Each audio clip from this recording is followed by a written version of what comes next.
নমস্কাৰ সকলোকে স্বাগতম জনাইছো নতুন ভিডিঅ' এটা মাজলৈ সো যিসকল কেণ্ডিডেটে Srimanta Sankardev University of Health Sciences ইয়াৰ আন্ডাৰত জিএনএম নাৰ্ছিং কোৰ্স কৰিম বুলি ভাবিছে তেওঁলোকৰ বাবে অতিকৈ ভাল খবৰ সো সবৰে admission into GNM course in both government and private institution of Assam under the Directorate of Health Sciences Assam for the session 2026-27 entrance examination to আপোনালোকৰ 28 জুন তাৰিখে অনুষ্ঠিত কৰা হ'ব 28 জুন তাৰিখে আৰু অনলাইন এপ্লাই টু ইতিমধ্যে start হোৱা নাই 10 এপ্ৰিলৰ পৰা আৰম্ভ হ'ব ইয়াতে আৰু 30 মে তাৰিখলৈকে এপ্লিকেশনটো চলিব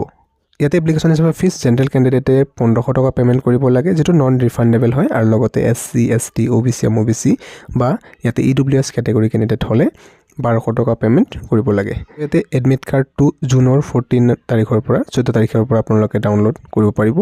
সো এতিয়া চাওক ইয়াত এলিজিবিলিটি ক্ৰাইটেৰিয়াটো কি ৰাখিছে ইয়াতে প্ৰথমত যেটো দিয়া আছে এন্ট্ৰেন্স এক্সামিনেশ্যন আপোনালোকৰ 28 জুন তাৰিখে অনুষ্ঠিত কৰা হ'ব ৰাতিপুৱা 10 বজাৰ পৰা 12 বজালৈকে 2 ঘণ্টা সময়ৰ এক্সামটো লোৱা হয় ইয়াতে টোটাল 100 নম্বৰ পৰীক্ষাটো লোৱা হ'ব আৰু ইয়াৰ এক্সামিনেশ্যন চেণ্টাৰ সমূহ দিয়া আছে গুৱাহাটী ডিব্ৰুগড় শিলচৰ জোৰহাট বৰপেটা তেজপুৰ ডিফু লখিমপুৰ নগাঁও নলবাৰী ধুবুৰী এণ্ড কোকৰাঝাৰ সো এইবিলাকৰ চেণ্টাৰৰ ভিতৰত আপোনালোকৰ ঘৰৰ পৰা যেটো ওচৰত হয় আপোনালোকৰ সুবিধাৰ্থে হেতু অনলাইন এপ্লাই কৰাৰ সময়তে সিলেক্ট কৰিব পাৰিব এতিয়া চাওক এক্সামৰ যেটো পেপাৰ প্যাটাৰ্নটো কেনেকুৱা হ'ব মোৰত এক্সাম নহয় আপোনালোকৰ পেন এণ্ড পেপাৰ বেস মানে OMR বেসড এক্সামটো লোৱা হ'ব there will be only one paper এটা পেপাৰে থাকিব যত আপোনালোকৰ ইংৰাজী থাকিব ম্যাথছ থাকিব আৰু জেনাৰেল সায়েন্স থাকিব ইয়াতে যিবিলাক কোৱেশ্চন আহিব আপোনালোকৰ 10th স্ট্যান্ডাৰ্ড মানে মেট্ৰিক লেভেলৰ কোৱেশ্চন সমূহ এক্সামিনেশ্যন আপোনালোকৰ 100 মাৰ্কছৰ এক্সামটো লোৱা হ'ব যত নেকি আপোনালোকৰ ইংলিছৰ ওয়েটেজটো বেছি থাকিব 50 মাৰ্কছৰ ইংলিছ আহিব আৰু ম্যাথমেটিক্স 25 মাৰ্কছৰ আৰু জেনাৰেল সায়েন্স 25 মাৰ্কছৰ মানে only 50% অকল মাত্ৰ ওয়েটেজ ইংলিছৰ পৰা থাকিব লগতে যেটো কোৱেশ্চন পেপাৰ আছে সেই কোৱেশ্চন পেপাৰটো আপোনালোকৰ ইংৰাজী আৰু অসমীয়া দুটা মাধ্যমত দেখিবলৈ পাব বয়সৰ সময়সীমাটো 17 বছৰ মিনিমাম ৰখা হৈছে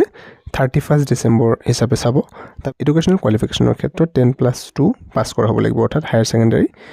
থাকিব লাগিব লগতে এতে ইংৰাজী সাবজেক্ট থাকিব লাগিব যত আপোনালোকৰ 40% মাৰ্কস মিনিমাম থাকিব লাগিব এইচএস ত আৰু যিসকল